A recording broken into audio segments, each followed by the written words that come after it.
Kita bahas lagi soal uang kompensasi untuk karyawan kontrak. Jadi kemarin-kemarin sebenarnya saya udah banyak bikin video-video ya tentang uang kompensasi. Tapi kayaknya banyak juga teman-teman yang masih belum ngerti apa itu uang kompensasi, siapa yang berhak mendapatkannya, dan gimana aturan pembayarannya. So kita ulas lagi. Sebelum bahas uang kompensasi, kita perlu ngerti dulu ya status dari karyawan secara umum sesuai aturan hukumnya. Kalau sesuai undang-undang, status karyawan itu cuma ada dua, ada karyawan kontrak dan karyawan tetap. Kalau istilah undang-undangnya, kalau karyawan kontrak itu adalah PKWT, perjanjian kerja waktu tertentu. Disebut waktu tertentu karena waktunya memang sudah ditentukan di perjanjian kerja, apakah setahun, 2 tahun, atau 3 tahun. Kalau karyawan tetap disebut juga PKWTT, perjanjian kerja untuk waktu tidak tertentu. Jadi di perjanjian kerja tidak ditentukan jangka waktunya, tidak seperti karyawan kontrak tadi. Karyawan tetap dianggap akan bekerja selamanya untuk perusahaan sampai nanti pada waktunya karyawan yang bersangkutan mengundurkan diri atau di PHK. Kadang di beberapa perusahaan ada juga sih namanya karyawan mitra lah, karyawan magang lah, yang kalau di undang-undang istilah itu nggak dikenal ya. Jadi mau karyawan mitra, karyawan magang itu cuma istilah aja di dalam praktek ketenagakerjaan perusahaan, karena secara hukum statusnya cuma ada dua, karyawan kontrak atau karyawan tetap. Kalau mitra bukan hubungan kerja tapi hubungan kemitraan, begitu juga magang bukan hubungan kerja tapi hubungan pemagangan. Keduanya ada syarat-syaratnya sendiri, ada aturannya sendiri. Balik ke kompensasi. Jadi uang kompensasi itu diperuntukkan bagi karyawan kontrak, karyawan PKWT yang masa kontraknya berakhir, dan bukan untuk karyawan tetap. Kalau karyawan tetap ketika hubungan kerjanya berakhir dapatnya uang pesangon, bukan uang kompensasi. Nah, keduanya, uang kompensasi dan uang pesangon, ini beda ya, syaratnya beda, rumus perhitungannya juga beda. Misalnya karyawan kontrak, dia dikontrak selama 1 tahun atau 12 bulan oleh perusahaan, maka di bulan ke-12 ketika masa kontraknya berakhir, perusahaan wajib membayar uang kompensasi kepada karyawan. Ini uang kompensasi untuk karyawan kontrak. Uang kompensasi ini sebenarnya aturan baru sejak adanya Undang-Undang Cipta Kerja dan efektif sejak tahun 2021. Aturan pelaksananya sendiri ada di Peraturan Pemerintah Nomor 35 Tahun 2021. Sebelumnya konsep uang kompensasi untuk karyawan kontrak ini nggak dikenal ya, tidak diatur di Undang-Undang Ketenagakerjaan yang lama.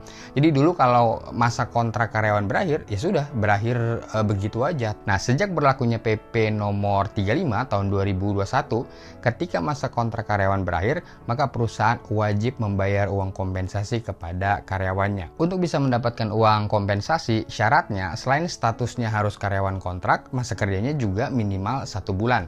Kalau masa kerja karyawan belum genap sebulan, maka dia tidak bisa mendapatkan uang kompensasi. Nah, untuk menghitung uang kompensasi ini ada rumus tetapnya di PP 35 2021 tadi. Cukup sederhana rumusnya, masa kerja dibagi 12 dikali 1 bulan upah atau gaji. Misalnya gaji karyawan sebulan 5 juta rupiah. Kalau masa kerja karyawan 6 bulan, maka uang kompensasinya 6/12 dikali 5 juta sama dengan 2,5 juta rupiah. Kalau masa kerjanya 12 bulan, 1 tahun, uang kompensasinya berarti 1 kali sama dengan 5 juta rupiah. Begitu juga kalau masa kerjanya misalnya 18 bulan, 1,5 tahun. Uang kompensasinya 12/18 dikali 1 bulan gaji, sama dengan 7.500.000 rupiah. Oh ya, kalau ada komponen tunjangan di dalam upah karyawan tadi, maka upah sebulan yang dimaksud dalam rumus ini komponennya adalah gaji pokok ditambah tunjangan tetap. Kalau tunjangan tidak tetap ini tidak dihitung dalam uang kompensasi. Kalau nggak ada tunjangan tetapnya, ya berarti hanya gaji pokok saja. Sekarang gimana kalau kontrak kerjanya diperpanjang? Awalnya dikontrak 6 bulan misalnya, kemudian diperpanjang lagi 6 bulan, jadi totalnya 12 bulan. Kalau terjadi perpanjangan masa kontrak, maka uang kompensasinya dibayar ketika masa kontrak pertama berakhir dan dibayar lagi pada setiap kali berakhirnya masa perpanjangan kontrak kerja. Jadi kalau karyawan dikontrak 6 bulan, kemudian diperpanjang 6 bulan lagi, maka karyawan dapat 2 kali uang kompensasi.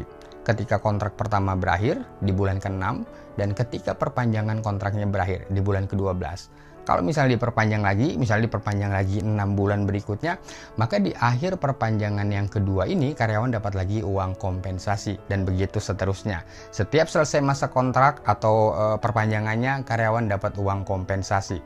Sekarang sebaliknya, gimana kalau masa kontrak sesuai perjanjian belum berakhir, tapi kontraknya diakhiri, kontrak kerjanya di-terminate di tengah jalan oleh salah satu pihak. Kontraknya 12 bulan, tapi baru bulan ke-8 sudah di-terminate. Apakah karyawan dapat uang kompensasi? Tetap berhak. Karyawan tetap berhak mendapatkan uang kompensasi. Rumusnya sama, masa kerja dibagi 12 dikali 1 bulan gaji. Cuma masa kerjanya dihitung sampai pada saat masa kontraknya diakhiri atau diputus, bukan masa kerja sesuai perjanjian. Jadi kalau masa kontraknya sesuai perjanjian misalnya 12 bulan dan dalam pelaksanaannya diakhiri di bulan ke-8, maka uang kompensasi yang dihitung hanya sampai pada bulan ke-8 saja, pada saat masa kontraknya berakhir.